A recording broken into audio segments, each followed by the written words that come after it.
The column stretched for miles.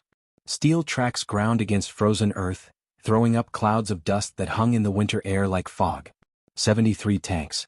1,800 men. Supply trucks, armored cars, artillery pieces towed behind half-tracks.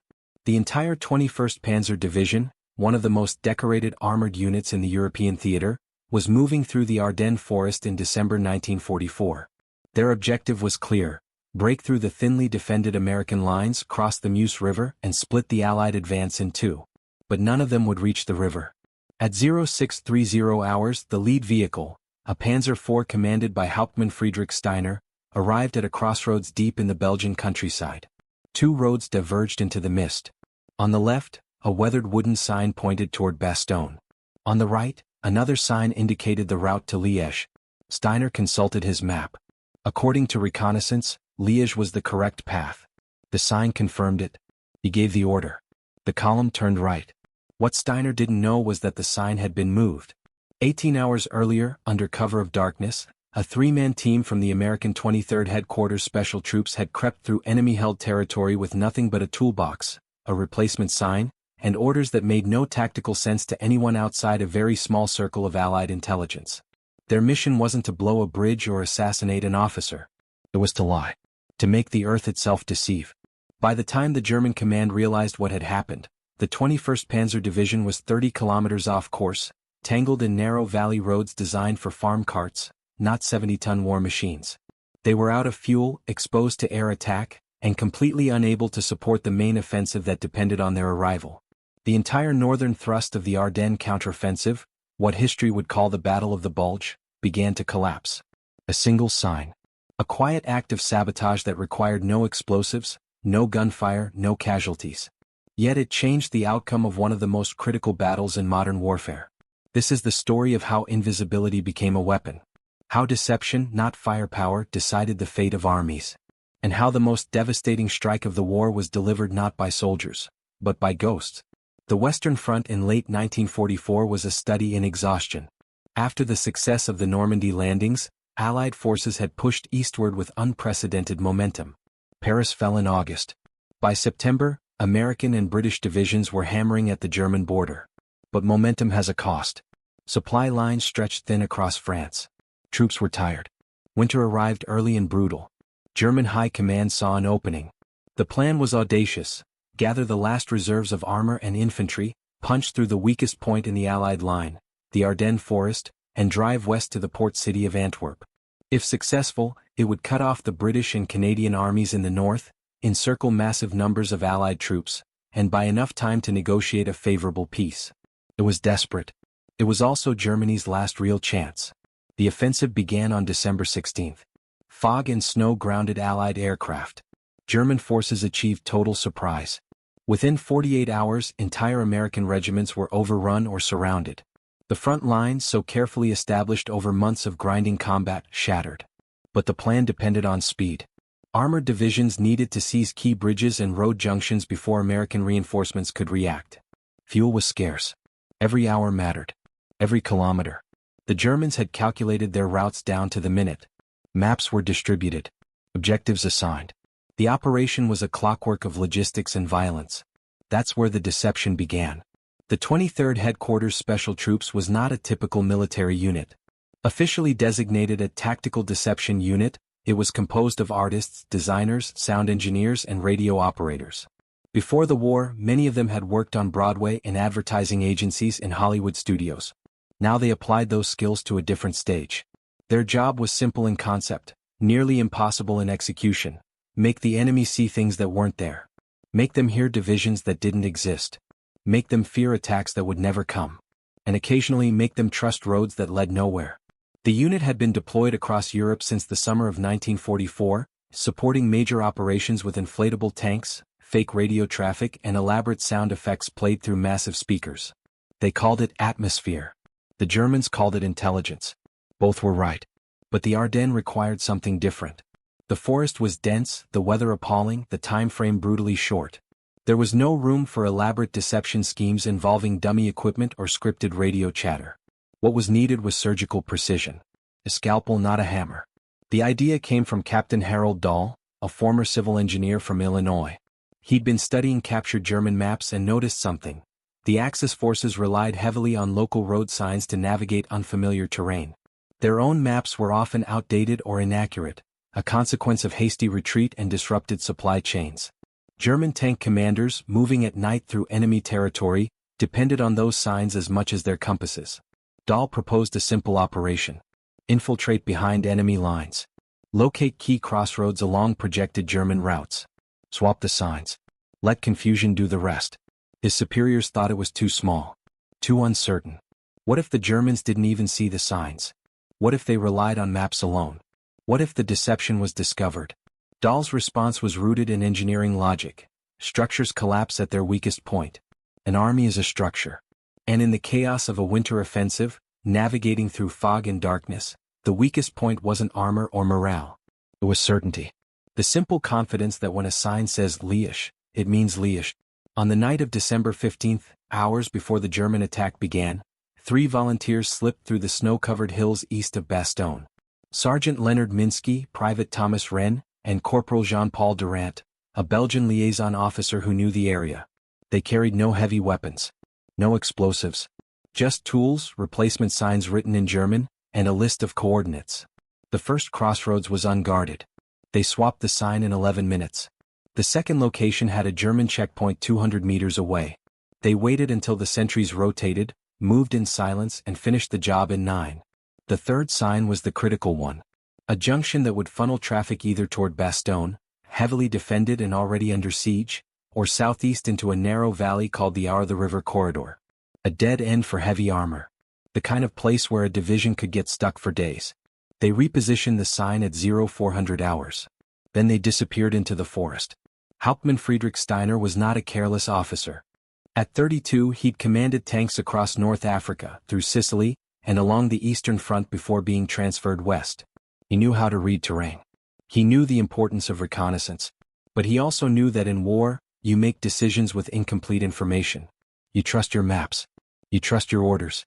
And when both align with what a road sign tells you, you move forward.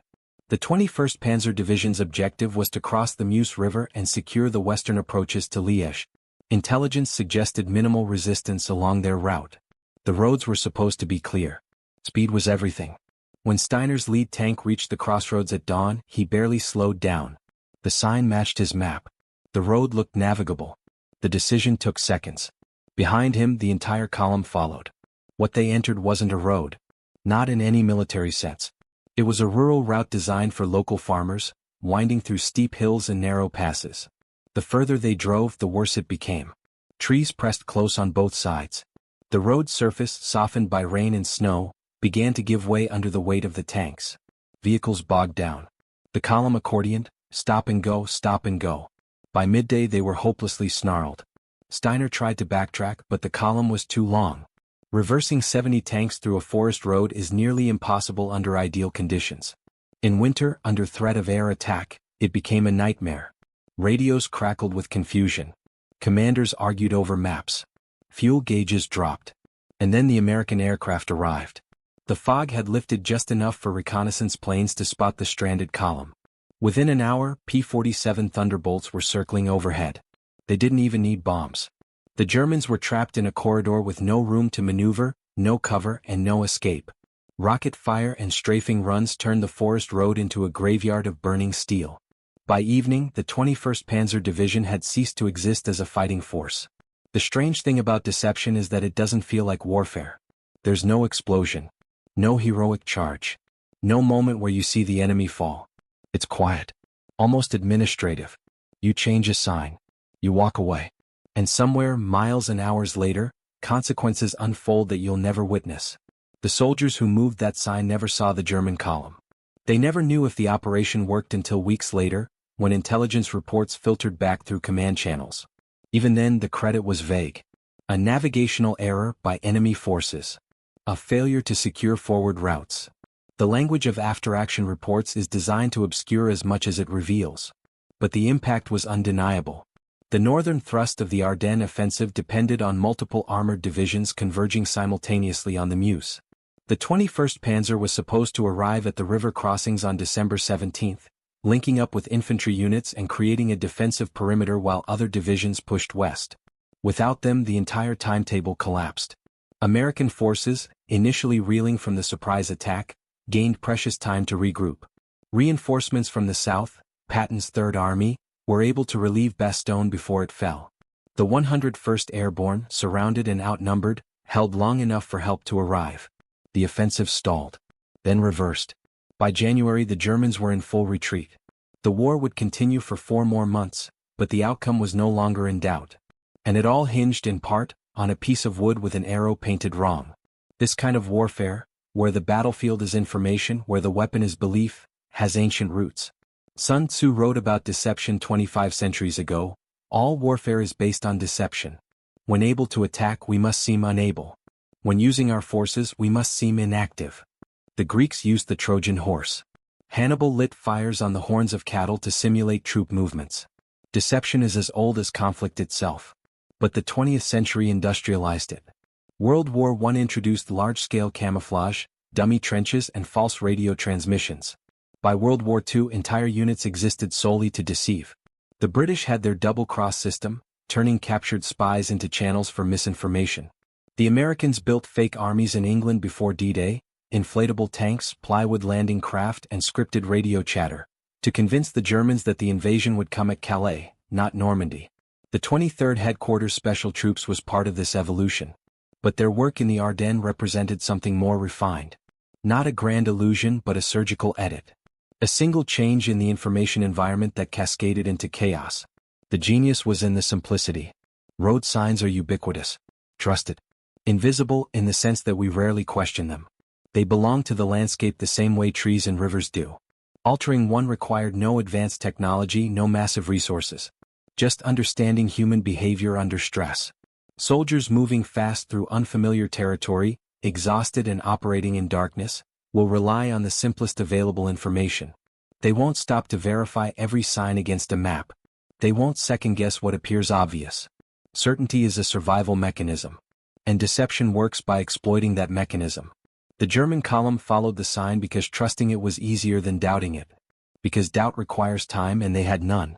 Because the alternative, admitting they might be lost, was psychologically unbearable for an elite unit on a critical mission. So they drove into the valley. And the valley swallowed them. After the war, very little was written about the road sign operation. Partly because tactical deception units were classified for years. Partly because it's difficult to prove causation in the chaos of battle. How do you measure the impact of something that didn't happen? How do you quantify a division that never arrived? The 23rd Headquarters Special Troops was disbanded in 1945. Many of its members returned to civilian life and never spoke about their service. Harold Dahl went back to building bridges in Illinois. Leonard Minsky opened a furniture store in New York. Thomas Wren became a high school teacher. Jean-Paul Durant died in a car accident in 1953. None of them wrote memoirs. For decades, their contributions were footnotes. Curiosities. The Ghost Army became a minor piece of military trivia, overshadowed by more dramatic stories of heroism and sacrifice. But what they did was no less important. They understood something fundamental about modern war, that victory doesn't always belong to the strongest or the bravest. Sometimes it belongs to the most creative. To those who recognize that a battlefield is not just terrain and firepower, but perception and belief. That an enemy's greatest vulnerability isn't his armor, it's his confidence. There's a philosophical question embedded in this story. If a weapon is something that defeats an enemy, then what do we call the tools that work without violence? What do we call the tactics that win by confusion rather than destruction? The ancient Romans had a phrase, bellum esse ipsum allet, war feeds itself. They meant it economically, but it applies psychologically too. War creates its own momentum, its own logic. Armies move because armies move. Plans proceed because plans exist. Certainty builds on certainty until the entire structure depends on a foundation of assumptions. And assumptions are fragile. The Germans assumed their maps were accurate. They assumed road signs reflected reality. They assumed the Americans wouldn't think to alter something as mundane as a directional marker. These weren't foolish assumptions. They were reasonable. They were the kind of practical trust that makes organized movement possible. But trust is also a vulnerability. The genius of the deception wasn't that it tricked the Germans. It was that it weaponized their competence, their discipline, Their very ability to follow orders and execute plans efficiently. The more professional they were, the more effective the deception became. A disorganized, careless unit might have ignored the sign altogether. But an elite division, trained to move fast and follow protocols, was the perfect target. This reveals something uncomfortable about modern conflict. The same qualities that make an army effective, coordination, communication, trust in systems, are the same qualities that make it vulnerable to disruption. The tighter the organization, the more fragile it becomes when one component fails. It's why cyber warfare is so devastating. Why disinformation campaigns work. Why a single compromised supply chain can cripple operations. The complexity that enables large-scale coordination also creates countless points of failure. And in 1944, that point of failure was a wooden sign in a Belgian forest. The Ardennes offensive killed or wounded nearly 20,000 American soldiers. It displaced tens of thousands of Belgian civilians. It consumed the last reserves of German fuel and armor at a time when those resources could have prolonged the defense of the homeland. It was brutal, desperate, and ultimately futile. But inside that vast machinery of violence, a quieter battle was being fought. Not with guns or bombs, but with information. With the manipulation of belief. With the understanding that what an enemy thinks is as important as what he does. The soldiers who moved that sign weren't heroes in the traditional sense. They didn't charge machine gun nests or hold impossible positions. They didn't sacrifice themselves for their comrades. What they did was stranger, more abstract. They edited reality. They introduced a lie into the information ecosystem of war and let it propagate. And it worked. Not because the lie was sophisticated, but because it was perfectly placed. Because it exploited a moment of vulnerability, a dark morning, a rushed decision, a commander who had no reason to doubt, and turned certainty into catastrophe. Today, the crossroads where the sign was changed is unmarked. There's no monument. No plaque explaining what happened there. The road still exists, though it's paved now, widened to accommodate modern traffic. Tourists drive past on their way to Bastogne, unaware that this unremarkable intersection altered the course of history. That anonymity feels appropriate. Because the power of invisible weapons is that they remain invisible. Even after they've been used. Even after the war is over. We remember tanks and bombers and infantry charges. We build memorials to valor and sacrifice. But deception leaves no bodies. No dramatic photographs. No easily understood narrative of heroism. Just an absence. A division that never arrived. A battle that never happened. And sometimes, the battles that never happen are the most important ones of all. The lesson of the Ardennes sign isn't about tactics or technology. It's about the nature of power in an age of information.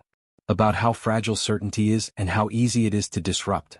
About the strange truth that sometimes the most devastating attack is one the enemy inflicts on himself, guided gently toward disaster by the smallest of nudges. A sign, a lie, a valley, and an entire army swallowed by the invisible.